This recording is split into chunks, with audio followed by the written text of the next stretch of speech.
बिस्मिल्लाहिर्रहमानिर्रहीम, अस्सलाम वालेकुम। हम बात करने जा रहे हैं पेप्टिक अल्सर डिज़ीज़ के बारे में। पेप्टिक अल्सर डिज़ीज़ जो है एक मादे की बीमारी है। अब हम ये समझते हैं कि ये होती क्या है। पहले तो हम इसकी डिफिनीशन देखते हैं। डिफिनीशन कुछ इस तरह से लिखी है कि condition in which painful sores और ulcer develop in the lining of stomach are the first part of small intestine that is duodenum. मैं आसान कर देता हूँ, थोड़ी सी इन्होंने डिफ़िकल्ट की। अच्छा, देखिए, जब भी पेप्टिक अल्सर की बात आ जाए ना, जहाँ पे भी कोई भी नाम ले या आप लोग पढ़ रहे हो, कहीं भी पेप्टिक अल्सर डिजीज़ की बात आ जाए तो आपने एक चीज़ अपने जहन में रखनी, वो ये कि एक ऐसी कंडीशन जिसमें अल्सर डेवलप होता है। अल्सर किसको बोलते हैं? अल्सर जो है, यहाँ पे एक टर्म लिखी हुई है, दैट इज़ पेनफुल सोर्स। ये जो लिखी हुई अल्सर पेनफुल सोर्स को बोला जाता है। मीन्स कि कोई वूंड है, कोई इंजरी सी है, कोई सुराख बना है सोर्स मीन्स, ठीक है ना। तो पेनफुल सोर्स को अल्सर कहा जाता है। अच्छा, तो बात कर रहे थे डिफिनीशन की। तो जब भी बात आ जाए पेप्टिक अल्सर डिजीज़ की, तो इसका मतलब ये है कि एक तो स्टमक, जिसको मादा कहा जाता है, दूसरा जो स्मॉल इंटेस्टाइन है, जिसको छोटी आंत कहा जाता है, उसके पार्ट्स हैं ना, ड्यूडेनम है, जीजोनम है, इलियम है। तो स्पेशली ड्यूडेनम में पहला पार्ट जो है ड्यूडेनम में, ये दो बातें आपने याद रखनी है। पेप्टिक अल्सर डिजीज़ जब भी बात आए तो ये दो चीज़ें आपने रिलेट करने हैं, एक तो स्टमक और दूसरी स्मॉल इंटेस्टाइन का पहला पार्ट, दैट इज़ ड्यूडेनम। तो अब होगा क्या कि ये जो दो हिस्से हैं जो मैंने नाम लिए हैं, दैट इज़ स्टमक और जो ड्यूडेनम है, इसमें अल्सर डेवलप हो जाता है। और जब इनमें अल्सर डेवलप हो जाए तो हम उसको पेप्टिक अल्सर डिजीज़ कहते हैं, ठीक है। अब ऐसा नहीं है कि सिर्फ स्टमक और जो है स्मॉल इंटेस्टाइन में ही अल्सर डेवलप होगा, और भी एरियाज़ है। लाइक अगर हम बात करें, मैं एक डायग्राम आपको ड्रा करके बता देता हूँ। मसलन मैं कहता हूँ ये स्टमक है, ठीक है ना। तो अब एक एरिया है, दैट इज़ ये वाली एरिया, इसको बोलते हैं gastro oesophageal junction.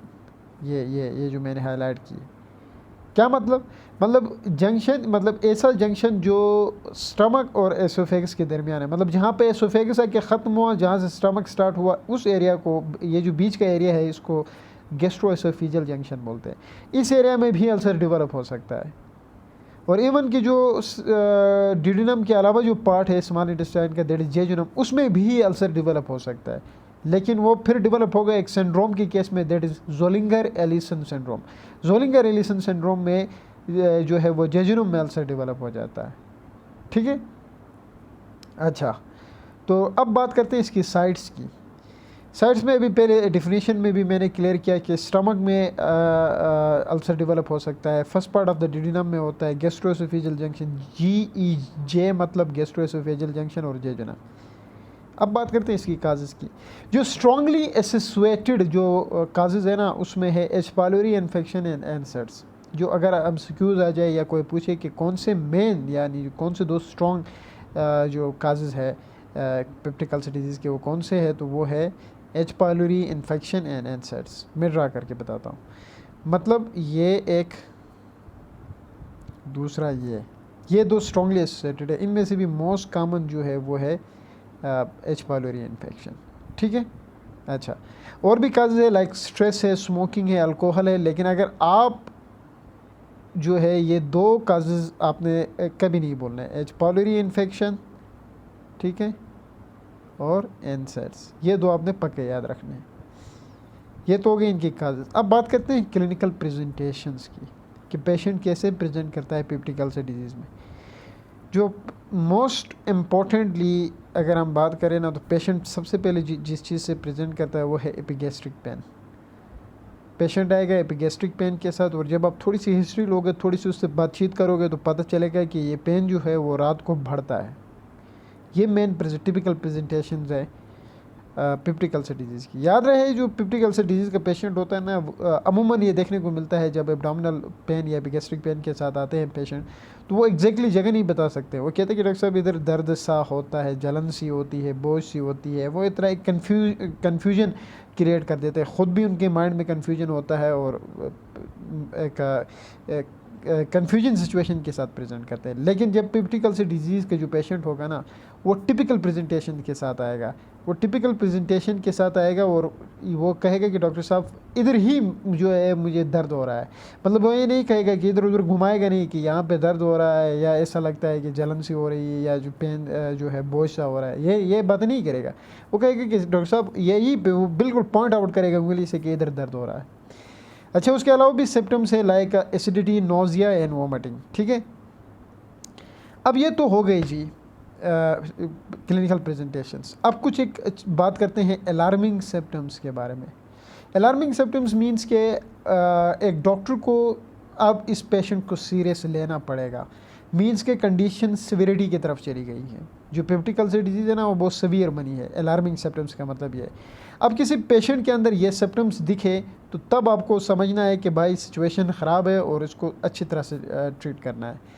Alarming symptoms को याद करने के लिए अमूमन जो स्टूडेंट्स होते हैं वो भूल जाते हैं, तो इसके लिए एक निमोनिक है, दैट इज़ अलार्म सिम्टम्स। ये टॉप पे जो लिखा हुआ आपको नज़र आ रहा है अलार्म सिम्टम्स, इससे आपने याद रखना है।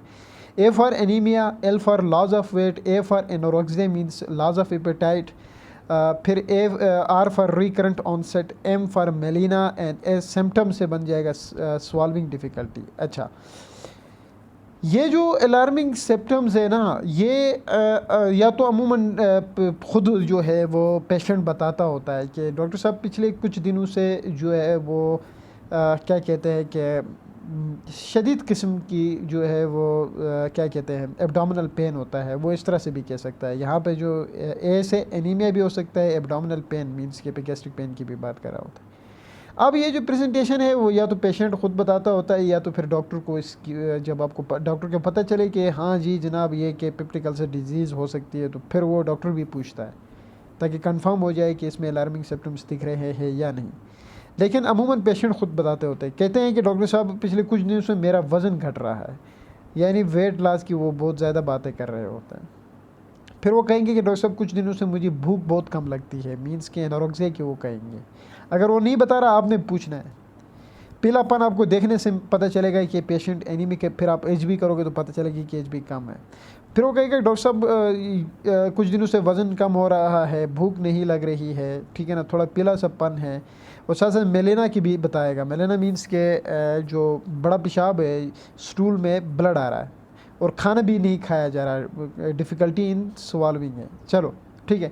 और फिर वो कहेगा कि डॉक्टर साहब ये सारे मामले जो है ना मुझे पहले भी हो रहे थे, फिर मैं एक डॉक्टर के पास गया, उन्होंने मुझे कुछ टेबलेट्स दे दिए जैसे कि राइजिक वगैरह दे दिए 40 mg या जो है 20 mg दे दी, और वो मैंने खाए, वो ठीक हो गया उस वक्त। फिर दोबारा वो सिम्टम्स आ गए। तो अब मतलब अलार्मिंग सिम्टम्स उसने दिखाए, मीन्स के रिकरेंट ऑनसेट के बारे में भी वो बात कर रहा है। अच्छा, ये अलार्मिंग सिम्टम्स आ गए। अब जब अलार्मिंग सिम्टम्स एक पेशेंट के अंदर दिखे ना, बेहतर ये है कि आप इंडोस्कोपी करवाओ ना। अब हर बंदा इंडोस्कोपी तो जो है वो अफोर्ड भी नहीं कर पा रहा। अब इन्वेस्टिगेशंस में इस बारे में बात करते हैं। पहले है इंडोस्कोपी, जो बेस्ट चॉइस है इसके लिए इंडोस्कोपी है, लेकिन ये एक्सपेंसिव है, थोड़ी पेनफुल होती है, तो हर पेशेंट इसको अफोर्ड नहीं कर पाता है। पेनफुल इन द सेंस के इसमें एक ट्यूब जो है उसके टिप पे लेंस लगा हुआ होता है, वो फिर मादे के अंदर डाली जाती है, जो कि एक थोड़ी तकलीफ़ देह होती है। पे एक्सपेंसिव से मुराद ये है कि ये महंगी है, काफ़ी महंगी है। 8-10 हज़ार रुपये की जो है पाकिस्तानी रुपीज़ की अगर हम बात करें तो 8 से 10 हज़ार रुपये इस पे लगते हैं, ठीक है ना। लेकिन जब अलार्मिक सिम्टम्स दिखे तो बेहतर ये है कि आप इंडोस्कोपी ही कराएं। और भी टेस्ट है लाइक सीटी स्कैन्स वगैरह भी करवाई जाती है, जिससे ये जो है पता लगता है कि अल्सर जो है वो कौन सी एरिया में है। तो ये तो इंडोस्कोपी है कि, लेकिन यूजुअली जो बैकवर्ड एरियाज़ के डॉक्टर्स होते हैं ना, जब ये सारे प्रेजेंटेशंस के साथ आप आते हो तो वो सीधा एच पाइलोरी टेस्ट करते हैं। लाजमी भी है, बेहतर भी है कि पहले चॉइस तो ये भी हो सकती है कि एच पाइलोरी टेस्ट करवाए, लेकिन लोग ये समझते हैं कि अगर एच पाइलोरी टेस्ट नेगेटिव आया है तो पेशेंट को पेप्टिक अल्सर डिजीज़ नहीं होगा। ऐसा नहीं होता। पेप्टिक अल्सर डिजीज़ में एच पाइलोरी टेस्ट नेगेटिव भी आ सकता है, ठीक है। अच्छा, एंडोस्कोपी के बाद इसकी ट्रीटमेंट की बात करते हैं। तो ट्रीटमेंट जो है, पहली बात तो ये है कि मैंने ये कहा था कि मोस्ट कॉमन काज इसका एच पाइलोरी है, जो स्ट्रॉन्गेस्ट एसोसिएशंस में आती है। तो अब एच पाइलोरी एक बैक्टीरिया है, तो उसको एंटीबैक्टीरियल ड्रग्स तो आपने देने होंगे, मतलब उस बैक्टीरिया को तो किल करना है ना, उसके लिए हम एंटीबायोटिक्स देते हैं। ये लास्ट वाला जो पॉइंट है ये आपने देखना है, एंटीबायोटिक्स देते हैं। अब एंटीबायोटिक्स में कौन कौन सी दी जाती है? बहुत सारे एंटीबायोटिक्स दी जाती है, स्पेशली मैक्रोलाइड्स बहुत ज़्यादा दिए जाते हैं, दैट इज़ क्लेरिथ्रोमाइसिन, एजिथ्रोमाइसिन वगैरह वगैरह। अच्छा, उसके अलावा क्या किया जाता है, तो प्रोटॉन पंप इनहिबिटर्स भी देते हैं, क्योंकि स्टमक में एसिड प्रोड्यूस होता रहता है, HCl प्रोड्यूस होता रहता है। इसकी मेन वजह यह है कि HCl भी प्रोड्यूस होता है और साथ साथ एंजाइम्स लाइक पेप्सिन वगैरह, क्योंकि जब आप फूड लेते हो स्टमक के अंदर जाता है तो उस फूड की चर्निंग तो करनी है, उस फूड को डाइजेस्ट तो करना है, उसके लिए एसिड्स का होना और एंजाइम का रिलीज़ होना लाजमी होता है। तो स्टमक में साथ साथ एसिड भी रिलीज़ हो और आपके स्टमक के अंदर अल्सर भी हो तो फिर कंडीशन सिविरिटी की तरफ चली जाती है। तो प्रोटॉन पंप इनहिबिटर्स भी दिए जाते हैं, ठीक है ना, ताकि उस एसिड के प्रोडक्शन को रिड्यूस किया जा सके। अब प्रोटॉन पंप इनहिबिटर्स में क्या क्या दिया जा सकता है, लाइक ओमिप्राजोल दिया जाता है, एसोमिप्राजोल दिया जाता है, पेंटोप्राजोल दिया जाता है, ये सारी चीज़ें दिए जाते हैं। साथ साथ H2 ब्लॉकर्स भी दिए जाते हैं, हिस्टामिन रिसेप्टर ब्लॉकर जिसको कहते हैं। तो याद रहे प्रोटॉन पंप इनहिबिटर्स, ब्रांड नाम मैं आपको बता दूँ राइजिक, टिफ वगैरह। एंटीबायोटिक्स में ब्रांड नाम में क्लैरिटिक, एजोमैक्स, इस तरह के जो है वो चीज़ें दी जाती है।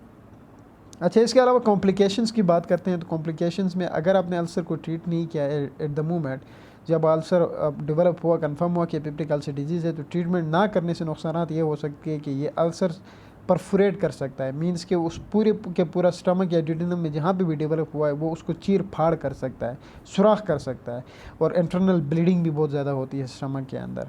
ये इसके कॉम्प्लिकेशंस आते हैं। अच्छा, so that's all about peptic ulcer disease. Thank you.